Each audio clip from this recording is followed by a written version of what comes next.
નમસ્કાર દર્શક મિત્રો, i7 ન્યૂઝ ગુજરાતીની સાથે હું છું આપની સાથે પાયલ બામણી। તો જોઈએ આજના મહત્વના સમાચારમાં।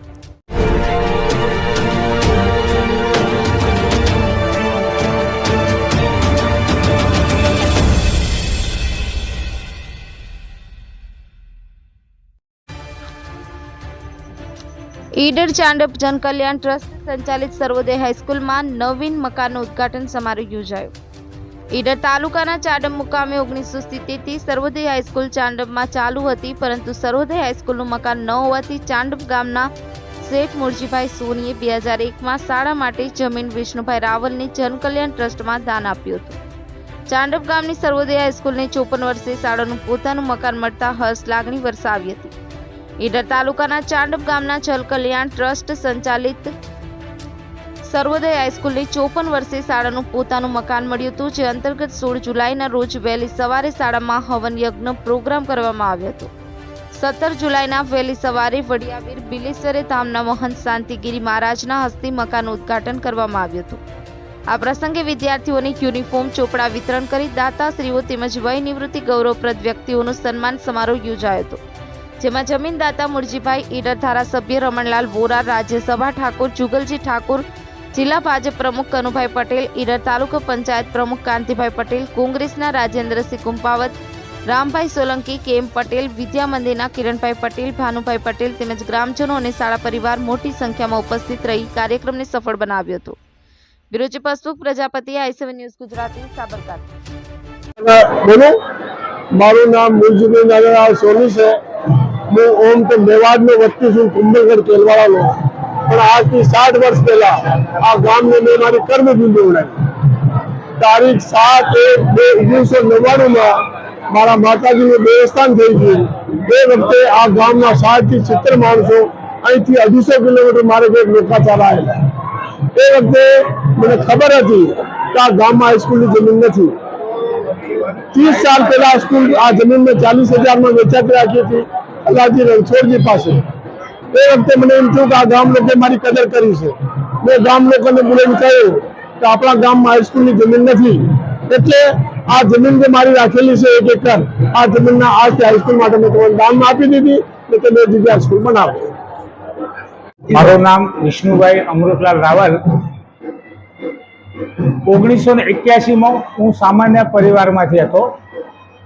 મારા ઘરમાં ખાવાના દાણા નહોતા, હું બરાબર ચાલીને ભણવા ખુલ્લા પગે છે। પછી હું બોમ્બેમાં નોકરી જતો રહ્યો અને મને એમ થયું કે હું ભણ્યો નથી પણ બીજા લોકોને ભણાવું। તો હું જ્યારે બિઝનેસમાં સ્થાયી થયો 2007માં મેં જનકલ્યાણ ટ્રસ્ટની સ્થાપના કરી। તો હું એજ્યુકેશન ને મેડિકલ મારા મુખ્ય મુદ્દા હતા અને ગામની અવેરનેસ। પછી મેં વિચાર કર્યો કે હું એકલો કેટલો મદદ કરી શકું, તો મેં 2007માં શ્રી જનકલ્યાણ ટ્રસ્ટની સ્થાપના કરી। હું RSSમાં જોડાણો એટલે મને એમ થયું કે લોકોની સેવા કરવી જોઈએ। તો મારા ગામમાં કાવા, વેરાબર, ચોડપ પંચાયતની અંદર ચબૂતરા બનાવવા, ગૌશાળામાં ગાયોનો ઘાસચારો આપવો, વિદ્યાર્થીઓને ચોપડા, નોટબુક વિતરણ, કોઈ ધાર્મિક પ્રસંગ હોય તો એમાં જમણવાર તરીકે મદદ કરવી, આવું બધું કરતો હતો। ચોડપ ગામની અંદર 1970માં સ્કૂલની સ્થાપના થઈ, ત્યારે છોકરાઓ ઝાડવા નીચે ઝૂંપડા જેવા મકાનમાં બેસતા હતા। તો અહીંના ટ્રસ્ટીઓ જે કંઈ કર્યું હોય પણ સ્કૂલ બની નહીં। મારા ગામમાં 2002માં એક મુરજીભાઈ સોની કરીને એક દાતા બની ગયા। એમને જમીન પોતે ખરીદી અને સંસ્થાને જમીન આપી, ત્યારે પાયા પૂર્યા 22 વર્ષ સુધી પાયા પડ્યા રહ્યા। જે કોઈ આગેવાનો હતા એ ઉપરવાળાની મરજી હતી, અહીંયા રહ્યા જતા રહ્યા સ્વર્ગમાં। ગામવાળા ભેગા થયા 2020માં, મને કે આટલું મકાન બની આપો, કે અમને કોઈ પૈસા આપશે નહીં। એટલે મેં વિચાર કર્યો ચાલો હું બનાવ્યું। પછી કોરોના આવ્યો તો મારાથી એ થોડું અઘરું હતું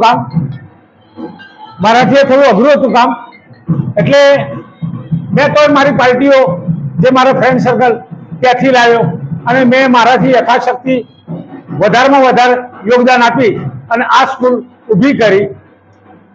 ઘણા બધા બીજા પ્રોબ્લેમ હતા એ બધા સોલ્વ કર્યા અને આજે 22 વર્ષે ચોડપ સર્વોદય હાઈસ્કૂલને પોતાનું મકાન 55 વર્ષે મકાન મળી ગયું છે। બરોબર, હું તો એક કરતા છું, આ બધું ઉપરવાળો કરાવે છે। આપણી તો શું શક્તિ છે. અને મારો એક પ્રયત્ન છે, ભણતરનું બી મહત્વ આપ્યું છે. અને કોઈ પણ માણસ પોતાના પરિવારનો સપોર્ટ હોય તો જ આગળ કરી શકે છે. એટલે મારો મોટામાં મોટો આભાર મારા ધર્મપત્નીનો છે, મારો સંયુક્ત પરિવારનો છે અને મારા દોસ્તોનો છે કે જેને પ્રતાપે હું કામ કરી રહ્યો છું.